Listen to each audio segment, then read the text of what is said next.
What's going on, y'all? It's Jared, and I'm your host to the Lanyard Legends podcast, as well as YouTube channel and every other platform you can think of. Today on the show, we got somebody that's a heavy hitter in the game in investing. We're discussing a lot about pre-IPO, investing, stock market, and stuff like that.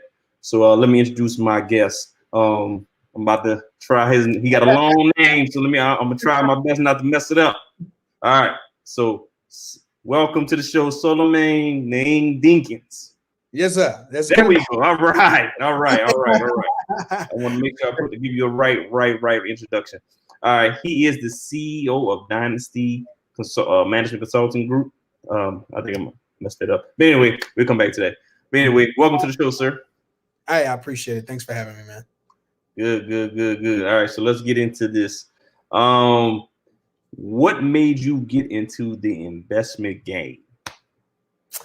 Yeah, I think really what made me get into it is pretty much what the reason everybody gets into it, and that's I like money. I like money. I like making money, and I wanted to be able to, diversify, my income and grow my investments and things like that. So not just in real estate and and things like that, but also in the market, in the stock market, because it's one of the most lucrative places people put their money. So I definitely needed to get into there. And when I was in college and undergrad, that experience of being broke in undergrad definitely helped me. It definitely helped me, move the direction of the stock market. So that's kind of when I started when I was in undergrad. Okay. So you want to? I remember when the first time I spoke with you, you was telling me a story with me and another associate of ours. You want to elaborate on the story about when I while in undergrad? Well, I used to undergrad while investing in stock market. Yeah. So funny thing is, like, while I was in undergrad, I was thinking myself, hey, I'm going to get into the stock market, because I saw people making money in the market, right? And while I was actually looking in the market, I'm just looking at what to invest in, what do I put my money in, and that kind of thing. Well, it happened to be BlackBerry, and I thought BlackBerry was the best stock to put my money in. Why? Because this was 2008. We had just elected Barack Obama, president, right? First African-American president, in the United States. And I'm just like, yeah, okay, he has a BlackBerry. That's everybody likes BlackBerry because Obama got it, So I put my money in BlackBerry, and I started out with I was broke. I was broke college student. I only had $30 that I put in the market. It was going for like $10 a share. I bought 3 shares for $30. And I mean, it was, I thought I was doing something, but I ended up kind of forgetting about it. I forgot about it. Because obviously that wasn't something that I was in consistently. Right. And put my little money in there and forgot about it. And I say like a year or so later, I remembered that I was, had invested in BlackBerry. So I pulled up my brokerage account. When I pulled up my brokerage account, I saw that my stocks, like this value in this account was like 300, 400 plus dollars. I mean, it was raving. BlackBerry has shot up like $100+ per share. So that little $30 I put in there was, at that time, now it was, well over $300-400, right? And I'm just thinking to myself, man, oh my gosh, this money, I'm gonna leave it in here. It's gonna grow a little bit more, right? At this rate, I'm gonna be rich soon. So messed around, man, left the money in there. And of course, I knew absolutely nothing about, stocks at that particular time. I was just really experimenting and left the money in there. And then after I decided to leave it there, I went back into it sometime later, maybe like a few months or something like that later. And BlackBerry, like I said, I think I told you guys then, I guess Obama maybe sold his BlackBerry or got rid of it or dumped the phone, or I don't know what happened. But when I went back in, BlackBerry had tanked. It was trading at like $5 or something a share. And I'm like, oh my, what in the where is my money, man? Like I was upset. Do you hear me? I was upset. All right. Right, of course. I'm just like, what is going on here? I just saw this money. I'm thinking of it like a savings account. Like, you put money in and it grows. There is if you don't withdraw, there is no backwards, right? Exactly. That's how it worked. I lost that money. So when I saw that, I was like, okay, yeah, no, I gotta figure this out. So I went to the bank mad. I was mad, bro. Do you hear me? I was mad. Went to the bank. I want to know where my money at. I saw it in there. It was $300+ blah, blah, blah, some kind of stuff. I was at their necks, bro. And of course I was young, I was a young guy in, undergrad in college, and sat down with one of the bankers or whatever. And that's when they realized this was with Bank of America, and sat down with them. And that's when they realized that I was talking about my brokerage account. Right. Okay. So they walked me over to the Merrill Edge people, right? And when I was sitting with the Merrill Edge people, they basically was explaining to me, how the stock market works, right? And this was when it really changed for me, because now at this point I realized, okay, I can get some good money. I can get some serious money, but I got to know how to keep it, right? I got to know how to actually invest. Make sure I sell when I need to sell, and think of it like truly like an exchange, right? A business, right? And so from that point on, for about a whole, as often as possible, for all, while I was in undergrad, that's when I started really learning, because I hated losing that money. So I started studying, finance. I started studying market strategy and those kinds of things, and decided that I wanted to learn it. So I would go to the bank, sit with the bankers, with the investment advisors, have conversations with them, talk to them about investing, learn the terminology, all kinds of stuff. So that's really how it started for me. It was me being upset that I lost money. All right, that's a good feeling to have, because when you're playing the stock market, you got to get a little comfortable losing some type of financing.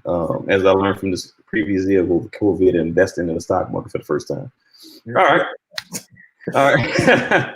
So let's talk about stocks and break that down. What is a stock? How people can get into it and stuff like that.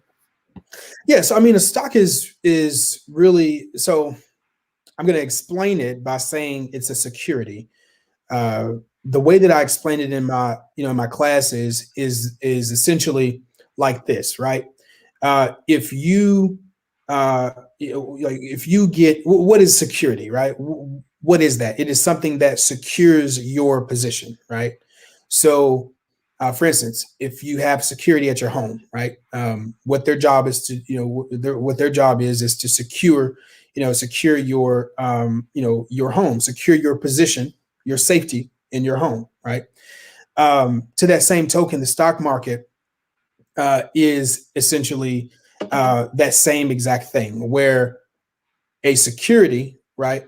A stock is a type of security that secures your position, right, in a particular company's equities, right? So, for instance, if I purchase, say, 10 shares of a particular company or whatever the case may be, then I'm purchasing an equity stake or claim on their financial, or their profits rather. So that's what it is. You got multiple types of securities. Stocks is just one of them. You also have ETFs, which is another type of security. You have ETFs, you have mutual funds.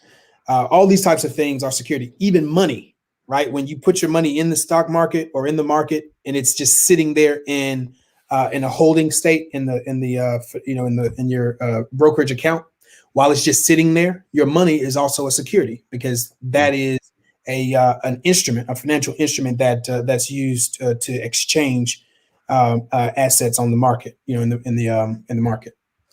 Okay. Yeah. All right. Cool. All right. So People been hearing about people been investing a lot more because of COVID. People have been at home, working from home more, and so people have been getting in the stocks and the stock options game. Right. Some people fall into the trap like GameStop, how Robinhood as well, how they halted on trade on GameStop. How would you tell a new investor that wanted to take care of their own stocks? How would you tell? How would you recommend to approach their approach?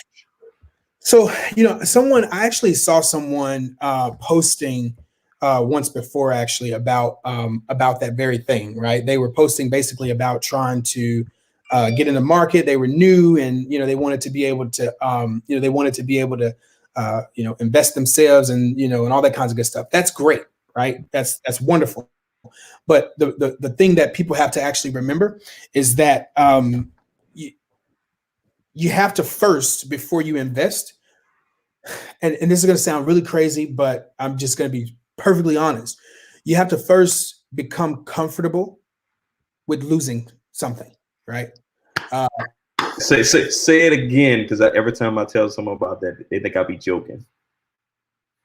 With the risk of losing some risk. Yes.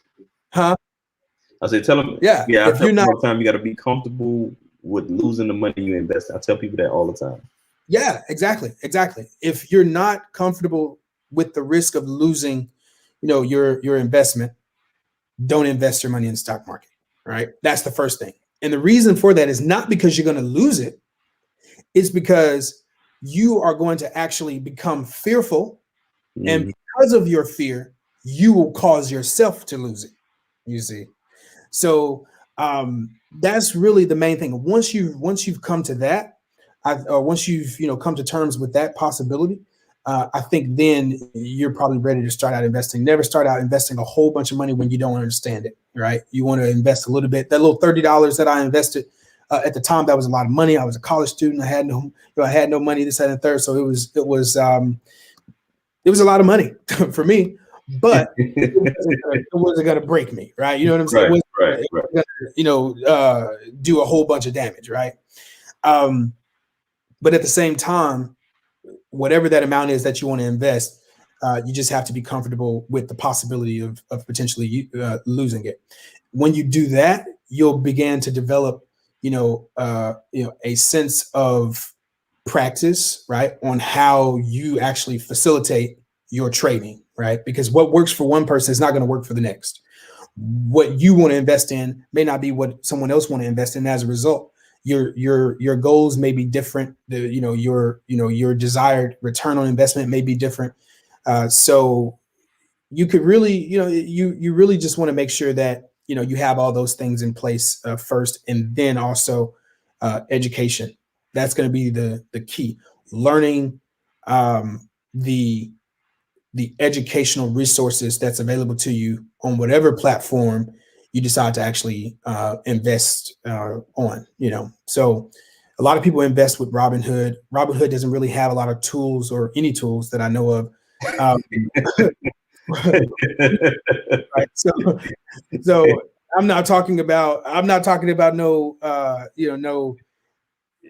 no Google either, right? I'm talking about you need to have at your disposal some platform that allows for you to break an organization down to its bones. And oftentimes that comes by way of financial statements, any particular or trending news regarding that particular organization, because any and every possible thing you can imagine will impact the market. Exactly. Right. It is no question of whether it will. It is 100% certain that all things impact the market. Okay. Exactly. I agree with that. So for my listeners and viewers out there, if you're interested in any type of platform, I recommend most people, high level people use TD Ameritrade, Thinkorswim platform. It's pretty good. Webull is pretty good. E-Trade, as well as I heard Fidelity was okay. I've used Chase. Robinhood, I would say it's good for beginners. If you don't know anything about the stock market, they break it down to make it very, very simple. Yeah. So yeah, so that'd be I recommend that be your first platform to use so you can get used to trading and all the terminology. Yeah. But after that, after a while, once you get comfortable, you want something more advanced with more tools, like some that's indicators like MACD or RSI, something like that. But that's high level stuff. I would even say you can definitely start out with Robinhood and use that, to start trading and things like that with your smaller amounts and things like that. But certainly, even when you are operating your Robinhood account, or when you set that account up, I would still recommend actually going with a reputable bank or a brokerage firm as well, and actually simply learning how to operate that one while you're using Robinhood to actually, trade, because Robinhood is very simple. You can get on there the first day and probably, within a matter of minutes or an hour or so, understand how to work Robinhood. But you still want to take that time also to learn the research components available on other platforms, or whichever platform you decide that you want to go with. So if you have Robinhood, and for instance, I'm a Merrill Lynch guy, then you have Robinhood, then in that point trade with Robinhood, but also go ahead and create your Merrill Lynch account and learn the research resources and things like that on that particular platform while you're trading and things with Robinhood. Okay. All right, cool. All right. So I'm gonna talk about pre-IPOs a little bit later, but I want to know what made you want to start your the company that you're the CEO of now. What made you want to get into that? Yeah. I really, besides the fact that I really hate working for other people. So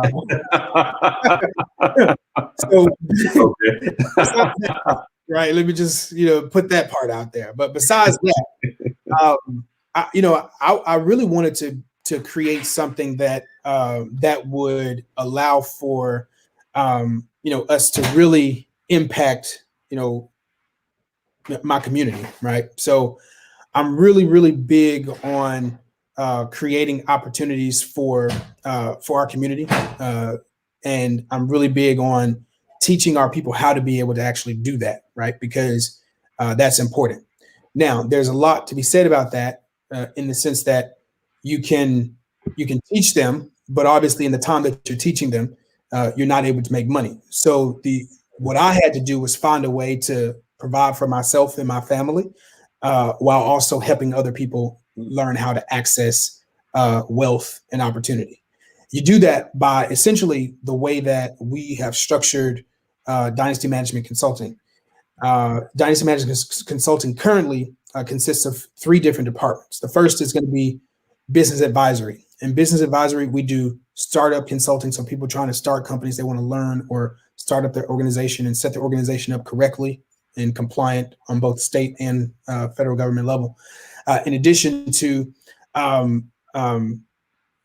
HR consulting and operations consulting and business advisory. So in assisting organizations figure out what their problems are in their organizations. Why are they losing money? How can we stop the hemorrhaging of cash flow, right? And help them make a little bit of money. So that's our, we do typically when we go into organizations, do an organizational capacity assessment. This is where we essentially break down an organization through observation, and then just break an organization down to its bare bones to figure out what the issues are with it, what the benefits are. A SWOT analysis, right? The strengths, weaknesses, and strengths, opportunities, weakness, and things like that, or whatever, to figure out how and what is actually happening with this organization for us to create a better organization. The second department is going to be investment strategies, and investment strategies is where the whole stock market training, investment opportunities, such as through the stock market, teaching people how to navigate that, pre-IPO investing, investing in in properties and art, right, and all these sorts of things. All of that falls under investment strategies, because investing is not just waking up one day, putting your money into something and thinking that you're doing something. You have to have a concrete strategy behind how you're going to grow your money, whether it's going to be a long-term growth strategy or short-term gain strategy, right? Either of those is fine. You just got to make sure that you have the plan, right? And so that's what investment strategies is about. And we teach people how to be able to actually do that. And we partner with a number of organizations to help facilitate that process so that we give the very best quality of services to our clients in areas that maybe we don't actually operate in directly. That in things like that would actually include stuff like life insurance, right? I don't sell life insurance, right? I don't have anyone in my company specifically that works full time that sells life insurance.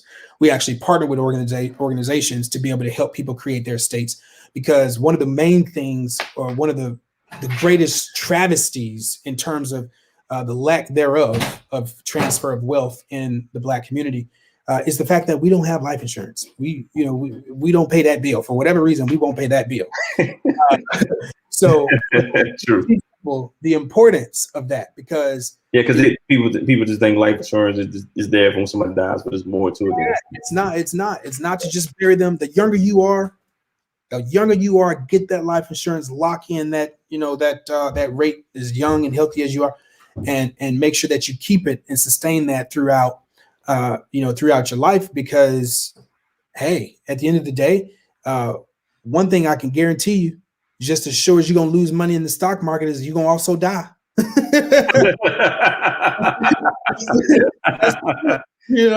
right.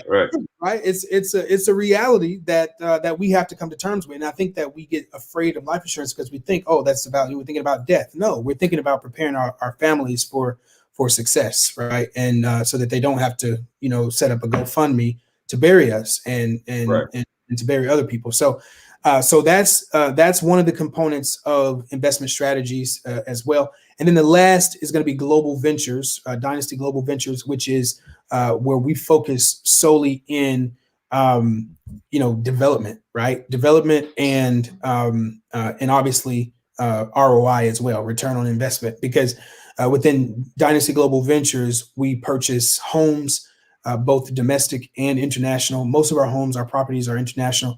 Senegal, West Africa, Gambia, West Africa. We're in or heading to Ghana as well, or acquiring a property in Ghana as well. And then we're also going to be developing in Nigeria and a few other countries as well. I mean, we're not stopping in just those places. That's just where we have started over the past 3 to 4 years. We just started there.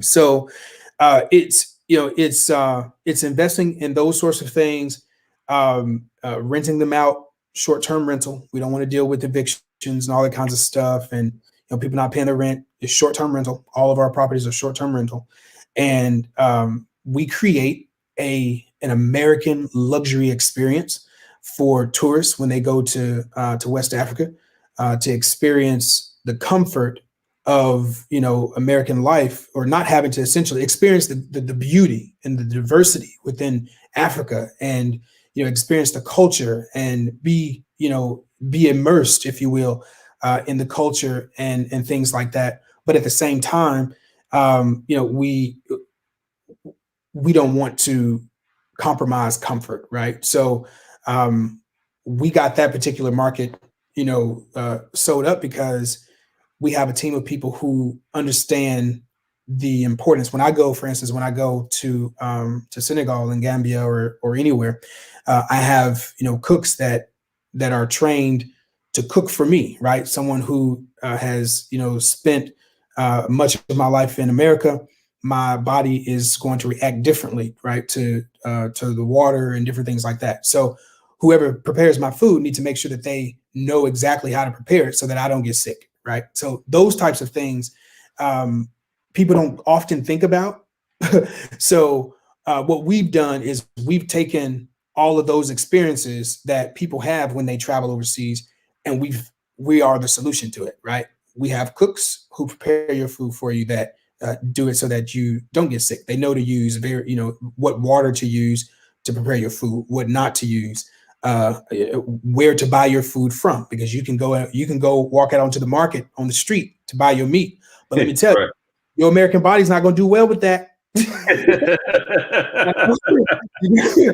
gotta go to the store, okay? You gotta go to the store, and can't go to any store. You gotta make sure you go to the correct stores to make sure that the food that you buy is going to be, free of any particular contaminants and things like that. So we have trained a team of people to be able to operate, right, to be able to give the best quality experience to people in our global venture sector by purchasing homes. We also own Dynasty Transportation. So Dynasty Transportation, when you come, we already know where you live in. We're gonna pick you up from the airport. We're gonna be there. If you want to go to the mall, to the shopping plazas, if you want to go to the store, whatever you want to do, DMC got you, right? So we got drivers, chauffeur drivers, all kinds of stuff, to make sure that their stay, is comfortable and pleasant, so that they experience a really good stay. So those are the three departments, if you will. It's going to be, as I said, business advisory, investment strategies, and global ventures. And then within global ventures, we also have a philanthropic arm, which is Dynasty Development Foundation. Mm-hmm. So, and what I have the most passion for, in truth, is being able to go into these various villages, and these villages are relatively underdeveloped, and then some they are, they have houses and electricity. It may be scarce and it may be, shaky, if you will, but they have it in some places, and then some places don't have it at all. So, but the commonality between the two of them, regardless of what they have, is that they oftentimes don't have clean drinking water. So what we do is, with DMC, 15% of every sale that we make, whether it's through consulting, whether it is through incorporations or organizational incorporations, whether it's through through returns on the stock market, things like that, 15% of all those things go to our foundation.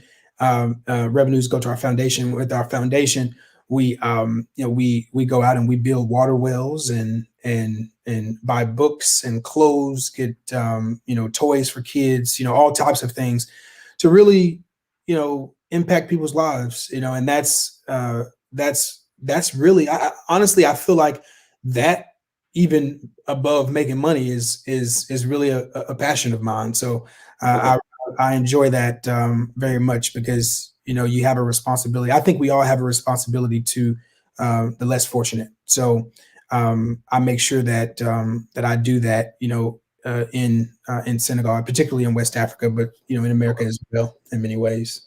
Okay. All right. Cool. Yeah. All right. So how was someone who never met you before entrust you in investing in property overseas, in another continent? Like, how does that process work? Yeah. Well, the first thing I'll say is don't trust me, right? Okay. Don't trust anybody with your money, right? Mm-hmm. You have a responsibility to your money, right? Mm-hmm. You have a responsibility to your money, and I don't care if you're the smartest person in the room. I'm gonna ask you some questions. I'm gonna ask you some questions because I want to know that my money is secure. When I go to do various investments and things like that at banks and things like that, I'm never in there less than an hour, because I'm asking a lot of questions, right? And it's with a bank, and it's FDIC insured, right? So, but I'm still going to ask questions, and it's because I value my money. I work hard for it, and I'm sure people who's invested with me do as well. So I make sure that the information that I provide to them is as transparent as I can possibly make it, right? Without giving them, my social security number. I make it as transparent as I can possibly make it. The beauty is that you're part of that group, right? So you get the opportunity. Right. I'm in both. Yeah, I'm in both. I'm in the Pre-IPO investor group and the global ventures. Yeah, exactly. And the beauty about that is that you can kind of attest to the process and how we actually, operate, so that people actually know. So the first is that I like when we have a platform that we use called TribeVest, right? TribeVest, everyone who invests with us uses TribeVest, okay? If they're investing with us as a group. So they use TribeVest. And on TribeVest, that platform is extremely transparent. It comes up You have you create your account. You do have to attach your particular bank account to that platform. And on that platform, you'll enter your information. You never send me money directly in these particular cases. In the case of investing in, say, like the group funding project that we have, such as Pre-IPO or Dynasty Global Ventures as an organization, those things you invest directly on the investment platform. And the reason is because equity stake is tied to that investment, is directly correlated with the amount of money that you contribute. So that being said, on that platform, what you do is it allows for you to see how much money you've invested, how much money everybody else has invested, and in corresponding to how much money you've invested, what your equity stake is, your percentage. That alone, because of the structure of the platform, it comes with the entire detail of the organization. You can see my address, you can see the business plans, you can see,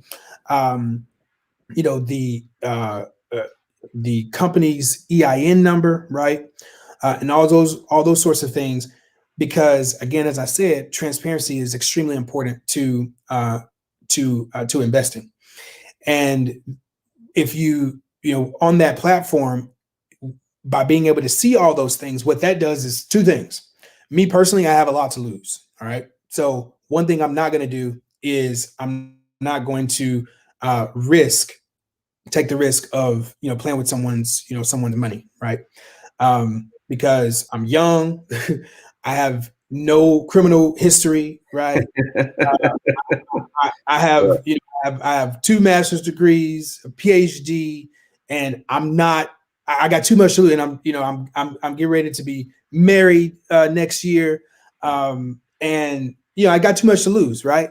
So the only way to mitigate that, right, just like with any company, when I go into those companies as a business consultant, when I go into those companies to assess risk, how do you reduce risk for the organization, those kinds of things, I have to think of that for myself as well. And in order to reduce those risks, we have that secure public platform, or not so much as public, but public to those people who are in the group, right? To be able to see every single thing. In addition to that, I have my trustee,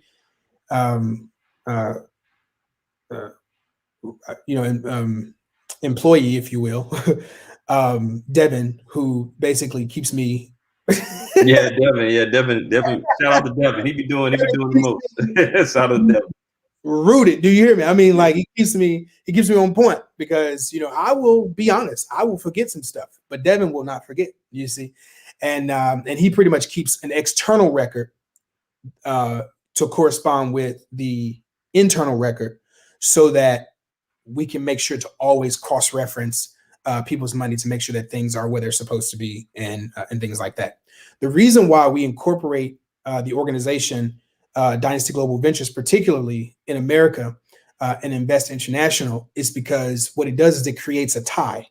So you don't transfer your money to anything international, because if you transfer your money to something international, then technically the federal government can't really do anything, to that person or to that organization. So we incorporated Dynasty Global Ventures here in America and set up the platform so that you can actually transfer your money in state, right? So that basically all of the legal risk and legal responsibility is subject to American laws, not international laws.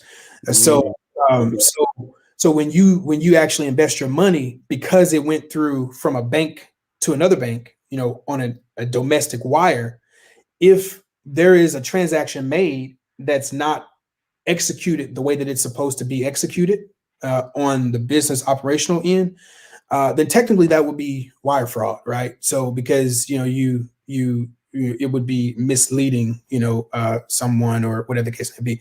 So we did that intentionally so that one barrier can be broken, and that's the barrier of trust between within the Black community, because obviously we have that. And so when you're able to say, here is all of the information, here's my name, here's the my address for the company, here is my address, Here is the business plan. Here's the EIN number for the organization, and here is all of those documents to correspond with that comes from the state. On the platform, all of those documents are posted, so people literally have access to see pretty much everything. Yeah, and I can attest to that. You can see everybody who contributed to the group. You see their names, their faces, and decide to put a photo up. You can see the amount of money they put up.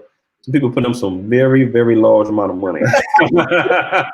So, yeah, like, absolutely. yeah, like, and that's not even just, interestingly enough, that's not even a tenth of what our investors have done, because you have people who actually purchase like the houses. They want to purchase a house themselves, but they may not have right the full amount, right? So we just had a client actually last week who she said, hey, I want to buy one of the houses too, but I don't want to go assume all the risk. So what we did was DMC, Dynasty Global Ventures, we took investment funds, we purchased the house with her. So we bought the house with her. She put up 100K, DMC put up 100K. We purchased the house. So what that did was now she owns 50% of the profit payout for that particular home, but all of our investors get 50% distributed amongst them as well. So we're just simply adding more and more properties to our stuff, even if someone decides they want to buy a house, but they don't want to do it all themselves, you see. So it just allows for us to, spread the risk, because we got to invest, but we, everybody may not be, big ballers like you. So we got to it's not a little bit. All right. Okay. All right. So now let's start talking about the pre-IPO. One of the main reasons I joined the investment group was pre-IPOs. So do you want to explain what a pre-IPO is, please? Yeah. Pre-IPO is basically, so let me start with the IPO. An IPO is initial public offering, right? So what an initial public offering is basically when an organization such as, say, for instance, Airbnb, right? I always talk about that one because everybody knows about it. Everybody, it was just recently a big thing, all that kinds of stuff when they IPO'd. So Airbnb was a private company, right? They were owned, essentially all of the share stake or the equity stake within the organization was owned by a certain, small group of people, probably the founders, right? But what happens is when those companies decide that they want to, there's a number of reasons why they would go public, right? Why they would become a publicly traded organization on the stock market. One of those reasons is to be able to raise funds, right? Raise money. So by selling shares, selling equity stake within the organization, they go public, meaning they offer ownership, equity stake ownership, and equity stake a claim, if you will, on the profits of the organization.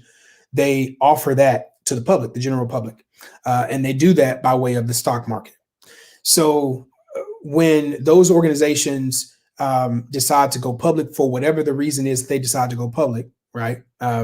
Then they offer up those particular shares on the stock market. Now, before they offer those shares on the stock market, they may have attempted or wanted to raise funds privately. And in doing so, they may offer private shares or private equity, right? Private equity stakes.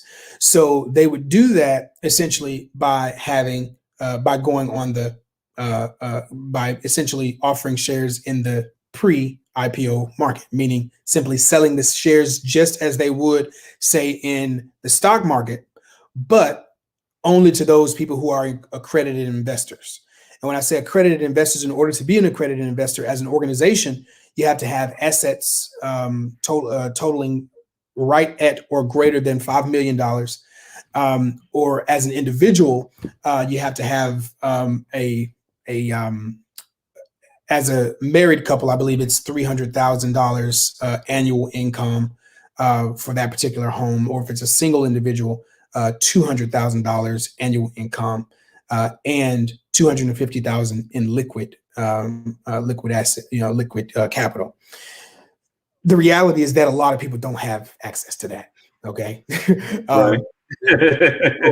So people are not going to be able to get into the game, right? But you have Warren Buffett, right, who exceeds those qualifications thousands of times over, right? And he can purchase because he's an accredited investor, meaning he has the ability to assume a greater risk than the average investor. So he has the ability to actually invest in those particular things by purchasing them directly from the companies themselves. So before they hit the public market or the stock exchange, the companies themselves are selling them, and things like that to be able to raise capital. So as they are selling those things to raise capital, those people who are accredited has the ability to purchase those securities.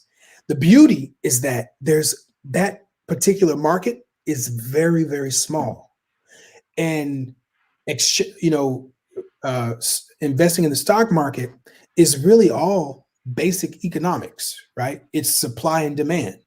So the more people want those shares, meaning the more people buy those shares, the higher the value of the shares will trade, right?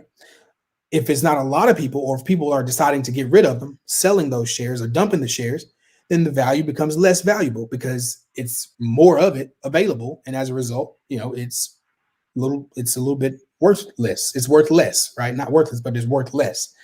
So in the private market, because that market is extremely small, you can get a lot of organizations such as Airbnb, for instance. I purchased it for $60, I believe, actually, in the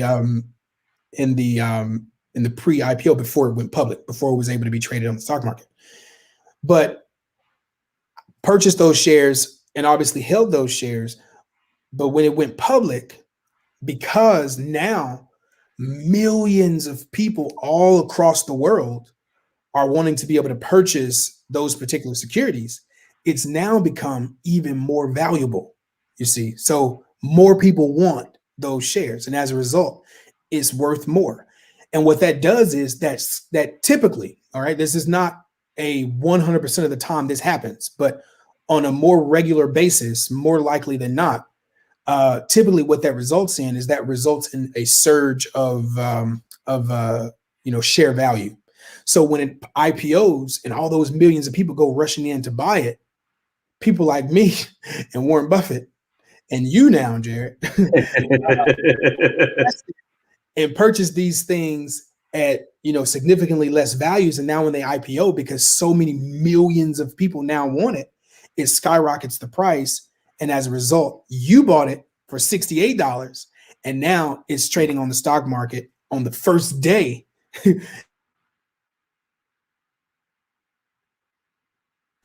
$400. For instance, Snowflake was purchased for $25. Warren Buffett purchased Snowflake for $25.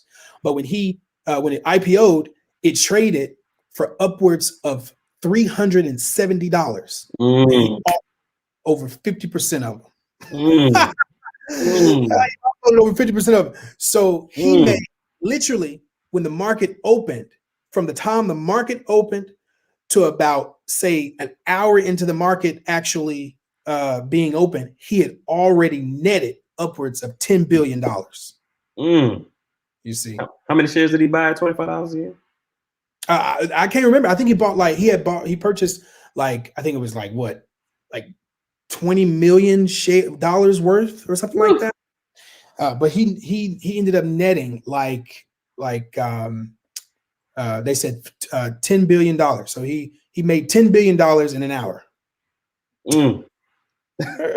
It's crazy. Yeah. So what DMC has done is we have basically, because we are accredited investors, we are able to actually access those things. We have basically created a platform through TribeVest as the medium, if you will, for individuals, regular everyday individuals who maybe only make $20,000 a year. I don't know what anyone's financial situation is, right? But those individuals if they have a little bit of something that they're able to actually invest, then we've allowed for them to essentially allow us to be sort of the arm for them, right? So they invest through us to be able to purchase those particular securities and get them for them. And then when we cash them out, obviously, typically that is with a significant run up in investment in most cases. All right. Wow, I'm still dumbfounded about I know Warren Buffett invested in Snowflake, but I didn't realize he made that much money. Yeah. Wow. All right. Yeah, it was quite a bit. Can you tell? You say you bought into Airbnb at $68 per share. Can you tell us? Yeah. Can you tell us how much it was when Airbnb debuted? Wasn't it like at 250 or 260 or something like that? Yeah, it debuted. It actually opened up at I want to say it was 210. No, it opened up at 168. So when it opened, I had already netted $100 per share. All right. I had only purchased 100 shares, but it had opened up at $160+. So I had already netted $100 per share when it opened on the market. However, in days to come, it actually started to surge because more people started to purchase it, obviously, as I said, right? And as more people purchased it, obviously the value shot up. So it actually skyrocketed. And I think I actually sold it like at I think it was like 230 or 240-ish or something like that. Okay. So I basically netted, right at about $200+, or a little under $200 per share when I sold it. Okay. So you want to explain the process once you invest in the stock pre-IPO before it's the stock market. Once it hits the market, can you explain the options that the investor has once it hits the market? Yeah, absolutely. Yeah. So when things go public, sometime, and we never really know this until the companies actually declare, make that final filing of what they're filing. So if it's a direct listing, then that means that there's no lockup. We don't have to worry about a lockup period. And when it hits the market, that means we can immediately sell it and actually take the liquid. So in that case, investors have the option to let us know that they want to liquidate their particular holdings, and we would then go ahead and actually liquidate their particular investment and use their capital to and just transfer it over to them. I'm sorry, we wouldn't use their capital. We would just transfer it over to them after, of course, taking care of the taxes. But then once you transfer it over to them, their funds, if that's what they wanted to do, take the liquid, and they have their liquid. They do whatever they want to do with it.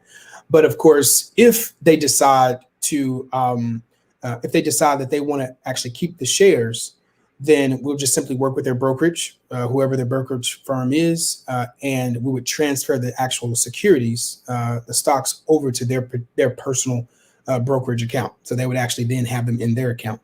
Now, if for any reason the company does not have a direct listing, right, and it's offered up on the exchanges, then there is more than likely going to be a lockup period. And the lockup period basically is to prevent a downward. I mean, it's basically to prevent panic in the market, rather, right? So something goes public, people see that they've made thousands of dollars in profit because it went public, and then everybody starts to off sell. That's going to cause a market frenzy. So to prevent that, if it's not a direct listing for the company, then there could potentially be a lockup period, sometimes between 6 months to a year, so 6 to 12 months. If there is a lockup period, we simply hold those particular securities in our accounts. Once that lockup period is over, you get to decide what you want to do with it based on the first explanation that I gave, whether you want the securities or whether you want the liquid. And we would just simply transfer it over to you at that particular point at the end of that lockup period. Okay. All right, cool. All right. So we talked about pre-IPO. We talked about global ventures, real estate overseas. Talk about the philanthropy project. Let's talk about how has COVID impacted your business during this time? You know, interestingly enough, COVID may have actually COVID may have actually changed the game from our company in a positive way. Because Okay. what it did was when COVID hit, everybody was locked in at home. People were not working. People were looking for ways to actually make money. So they turned to the stock market. A lot of people didn't know what they were doing in the stock market. So they had to turn to somebody to teach them. So pretty much all these people just ran to my company, right? And I, had classes and would teach classes and different things like that to teach them how to actually trade in the stock market and teach them the stock market. And that just really was kind of a gateway to all of the other things that we offer within the investment strategies component, because people wanted the money, right? They needed the money. So for me, COVID really allowed for me to, even myself, right? Because I was working on a contract with Verizon at the time as well when COVID hit, as a change management consultant. And I was in a center, right? I was in the actual center, and they closed down. So because they closed down, I went full time with, just trying to expand, my service offerings for my organization and stuff like that. And as a result, I was able to capture a lot of people that were just looking to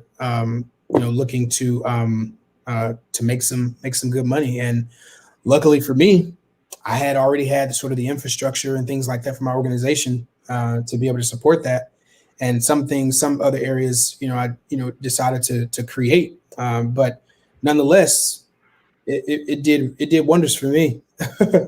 I stayed home in my home office and teach people, the stock market, doing things that I love. So.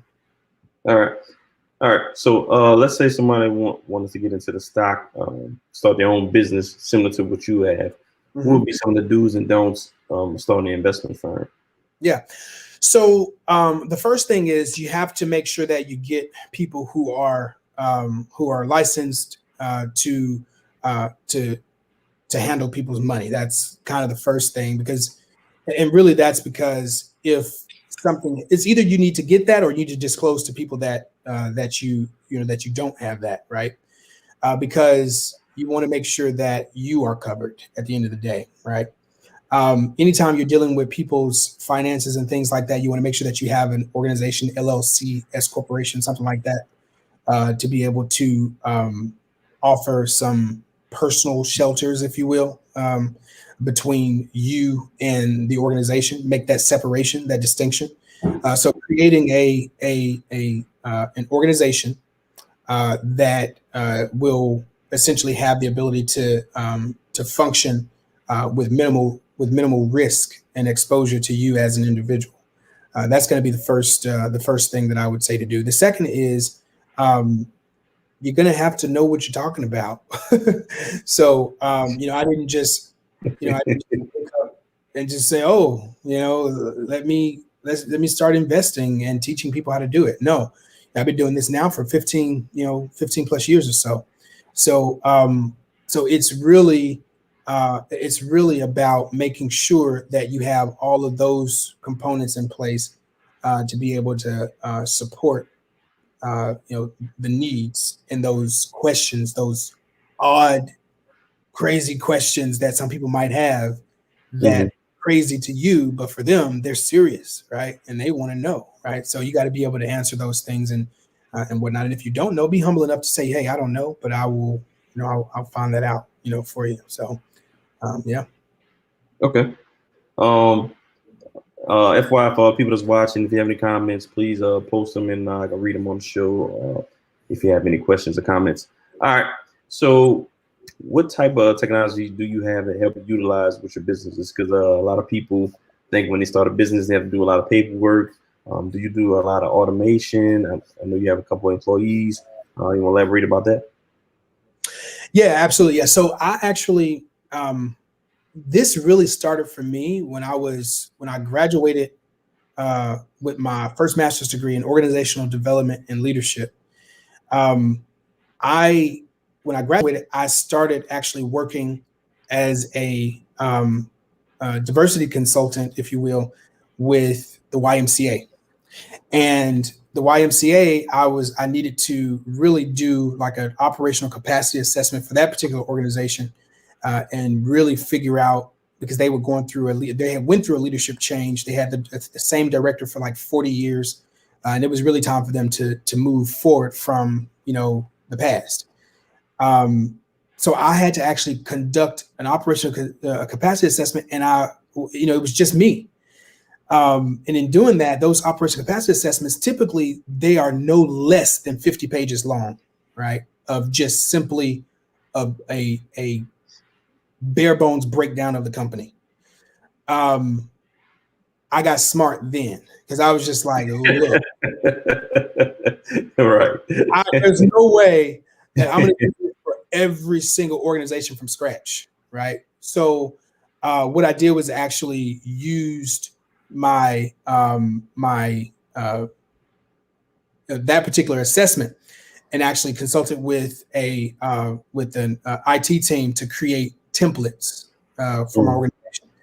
So I spent the money to create a process that would streamline. So all I got to do from now on, I'm asking the same questions for every organization. They just different answers. So now all I got to do is go into the bolded or fill in the blank areas and just fill in the information for that particular organization, right? And I cut down 6 months worth of work and trimmed it down to now maybe a week or two worth of work. So I get paid the same for less time. So now I get to open up my time to expand on the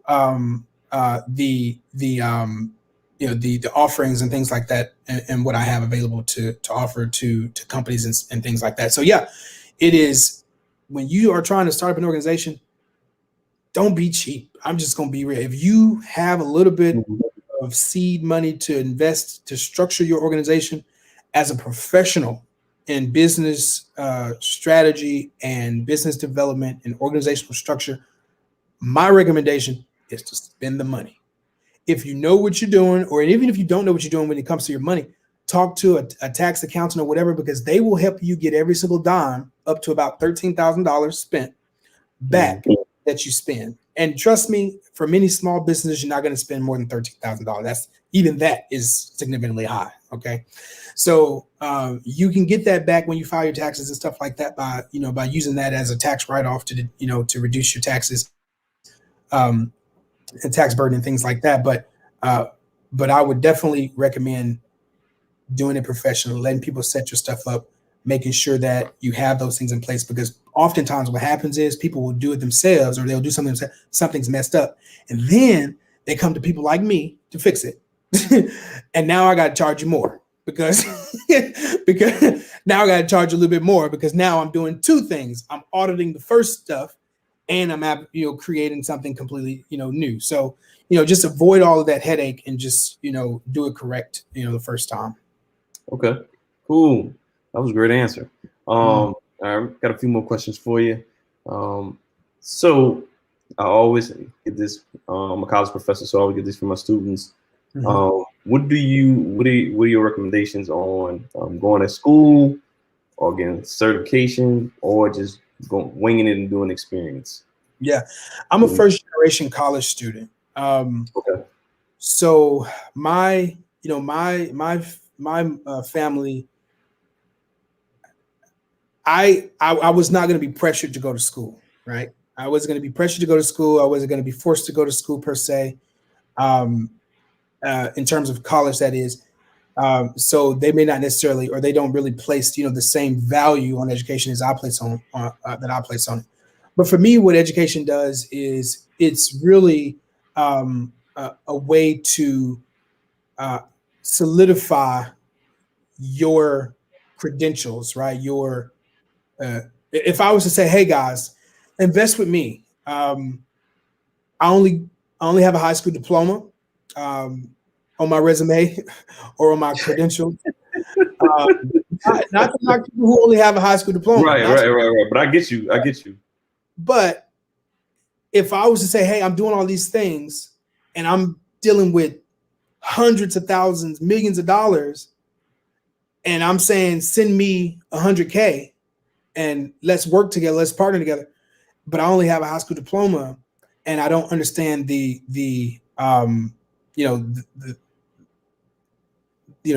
micro details within the job, then it's going to be a little harder to get me to trust that. And I think that's fair to say for most people, right? So education, going to school and things like that boils down to what you believe you need, right? If you don't need that, and you don't think that you need that, and you don't think that it's going to be instrumental to your to what you're planning to do in your organization and that kind of thing, then by all means don't spend the money, right? It's because it's not, is it an investment is what it boils down to, right? Me, every single dime I spent on every single degree I have, I believe was worth it, and I believe that because as I think through my professional, my post, bachelor degrees, like my master's and PhD and stuff, just about all of the information that I've learned or thought critically on, or and that kind of thing, has been instrumental in making sure that I build up my organization in such a way that it is not your the black businesses that people turn their nose up at. You know what I'm saying? Yeah, I got you. like let's I'm gonna be real here, right? Let's make sure, like, because I'll go into some black business. I'm just like, yeah, no, not doing business here, not at all. I didn't want to be that business. Okay, I didn't want to. So I made sure that I made the investment, in myself to learn the terminologies that matters to the professionals in the world, and then I can take that information and actually break it down in layman's terms to the people who do not understand that technical terminology and things like that within the field, because that's important to me to be able to translate for my investors. Okay, cool. All right. Well, what was that moment when you realized that you were successful? Well, I mean, this is going to sound like I'm just trying to downplay it, but honestly, I don't feel like I feel like there's so much more room to do, so much more to do. Okay. Everybody, right? Everybody's making it just at different levels. You know what I'm saying? I'm making it on my level, right? And for the type of life that I want to live, and the type of life that I need to be able to live comfortably and provide for my family and take care of that beautiful woman I'm going to marry here, next year. I got to make sure that I got some more coming. You know what I'm saying? I got to make sure I got more coming. So I need to, I would say that for my level, for the previous level, if you will, whatever level that is, whether that was, crossing the $80,000 mark or crossing the $100,000 mark, it feels good to know that I was able to cross that potential benchmark, and that I'm successful on that level. But at the level that I need to be, I have a very long way to go, right? So I would caution saying successful, because if I was to stop working today at some point or another, because of the type of life I live, I'm gonna run out of money. So I'm gonna caution that word, and I would just say I'm making it at my level, and it feels good. Okay. Cool. All right. Since you're a man of color and you own your own business and you move around the world, have you had any issues of racism or people not believing that you're the CEO of an investment firm? Yeah, actually. Absolutely, actually. Interestingly enough, I don't when it comes to people who are not of the same background as myself. Typically, I have those particular types of issues or those types of run-ins with people virtually. Okay. Whether it be me operating officially on behalf of my company via social media or something like that, or just as a socially conscious organization, right? I'm conscious about the footprint that we leave, whether it's in people's lives or in people's pockets, right? So and in the environment and all these other types of things, right? So I'm cautious and conscious of those things. So that being said, I've had a couple of run-ins, particularly online and things like that, where people think that I'm not American, number one, because I'm proud. Yeah, Okay, I got you. I'm very proud of who I am. I'm born in America, but my family is West African, and I celebrate that, and I celebrate every facet of Blackness that I am, because my mom is actually African American, born here, and part Native American, and so we are not absolved of the African American experience, right? I've lived it, and I experienced it, and it comes to the point where even where I created my own company because of the fact that I was dealing with so many, passive aggressive, people and things like that in corporate America, and being me knowing that my work, my quality of work, and those sorts of things are much better than my counterparts in many cases, and still not being able to actually move beyond a certain place, particularly for Black men in America. We're one of the most, we are the most unemployed group of demographic in the country, not because we don't want to work and not because we don't have the credentials, but because people overlook us for various reasons. As someone whose background is in human resource, right, and human resource development, human resource management. So people, I've gone into these various things and talked to people where this is real. We're overlooked, and then when we have the education, we're overlooked because we're overqualified, right? I've been turned away from many jobs because I have a PhD. But one thing I'm not going to do is I'm never going to dumb myself down for anybody. It's right. You can appreciate what I have and look at it as me being ambitious and eager to learn and grow and that kind of thing. Or you can look at it as me trying to take a job and not hire me. I don't care. But at the end of the day, I'm intelligent enough to make it. I'm intelligent enough to go and find a way to make it work somehow, and not give up, So what did they tell you? Did they tell you point blank that you had a PhD, you just overqualified? Typically, well, that's not HR language. They won't necessarily say that. HR language is basically saying, oh, well, it's really not a matter of whether or not you can do the job. I believe you really can do the job. I believe you'd be great at the job. I think really our reservation is whether or not you would, be willing to stay. What they're really saying is, you got a PhD. I don't think we can either A, afford you, or B, you are a PhD, not only a PhD, but even if you have a master's degree, some job you don't want to put that on either. But and I got two of those. So just imagine going through their head, right? He's only here temporarily, right? That kind of thing. So, I'm applying for a job because I wanted the job. You know what I'm saying?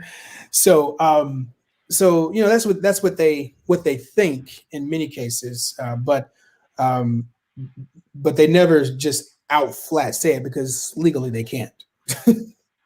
That's all right. That's crazy. All right. So I got one last question for you.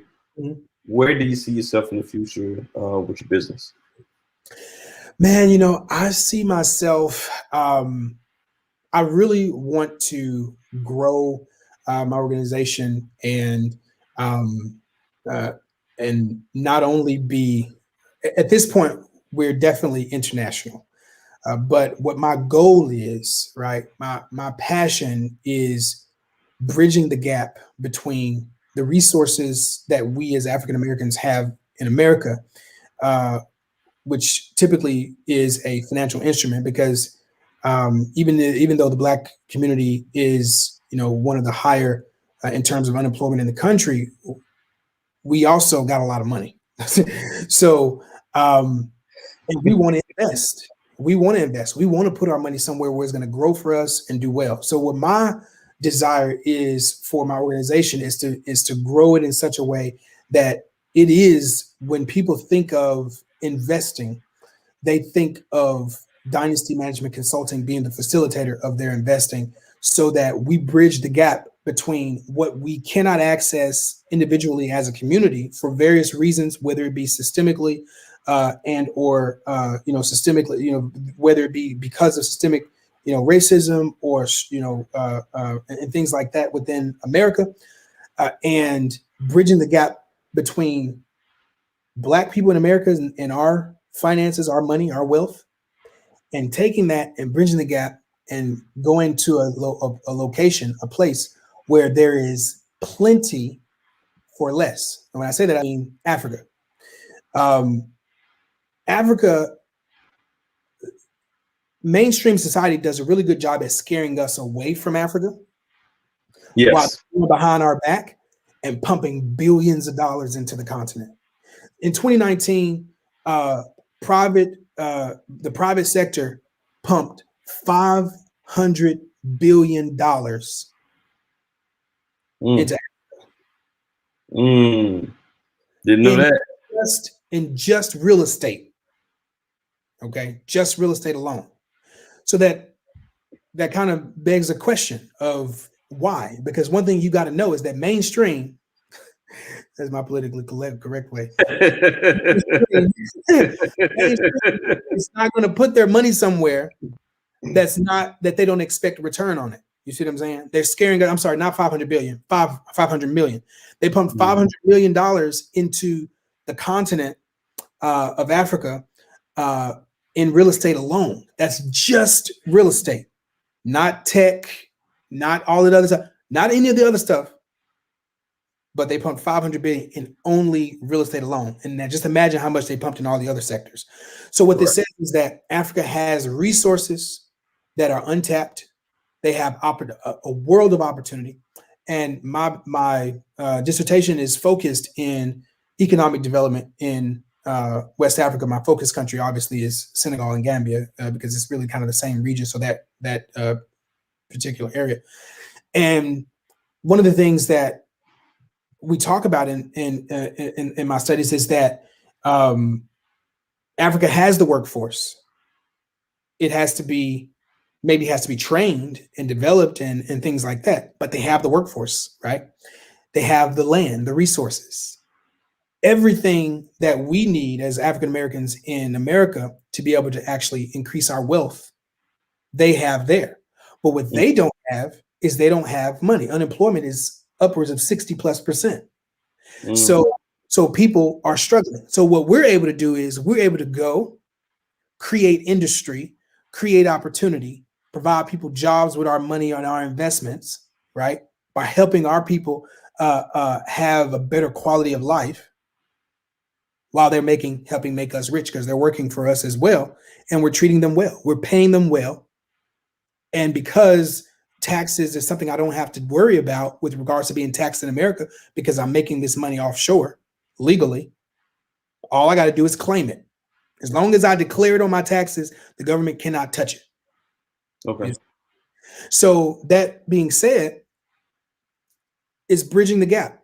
So DMC's goal over the next, for the life of my organization is to continue to bridge the gap between African Americans here in America and Africans and the resources that are available to us in that country. Because believe it or not, contrary to what mainstream tries to sell us, Africans want us to come.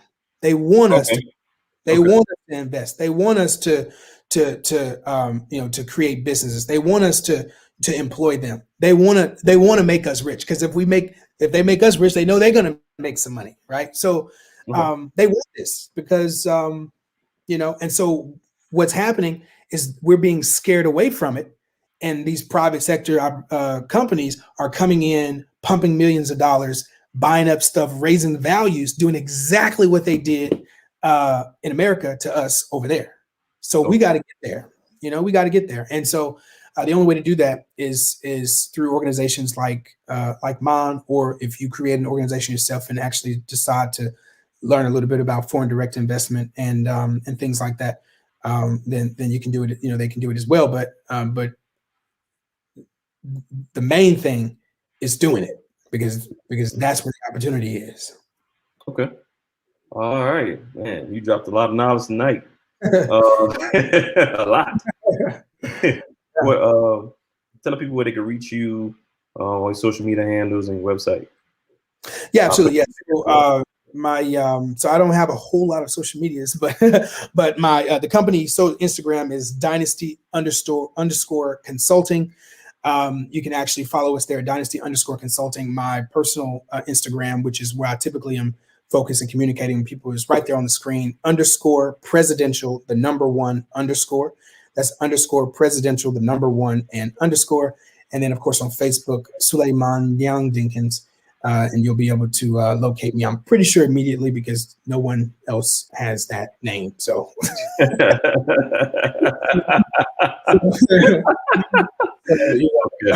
All right. Of course, you can always use our website as well at www.dynastyconsulting.com. And of course, all of our handles are also listed there at the bottom of the at the page as well. So, okay, all right. Thank you for coming on the show. You dropped a lot of knowledge. I'll probably have you come back because I know we deep dive into every other section of your have to come back. All right.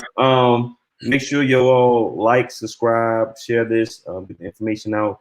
I want to thank you for coming on our show, gracing us with your presence, because you are a busy man to get a hold of. Because you always either you out the country or you out the city, you out the state, like you always somewhere, like you rarely at home. I know it. I'm like, yeah, guys, I'm gonna be this place, that place, or I'm here, or I'm there. Yeah, I'm always all over the place. So, but you kind of have to be in this line of work. So, okay. Any last words? Any last words you want to give to the people? Yeah, no, number one, obviously, I do appreciate you, inviting me on the show and whatnot. I see you doing your thing. I'm impressed, to say the least, and obviously also appreciative. Happy to come back at any point in time. And of course, if anyone need anything from me, feel free to reach out to me on those platforms that we just mentioned, and I'll be or someone on the back end will definitely reach out to you and make sure that you're taken care of. So appreciate it.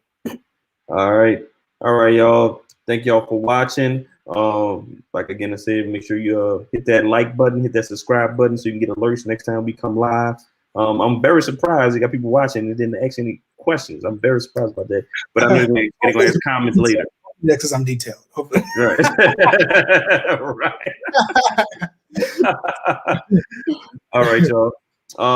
Enjoy the rest of y'all evening. Thank y'all for watching. See y'all next week. All right, man.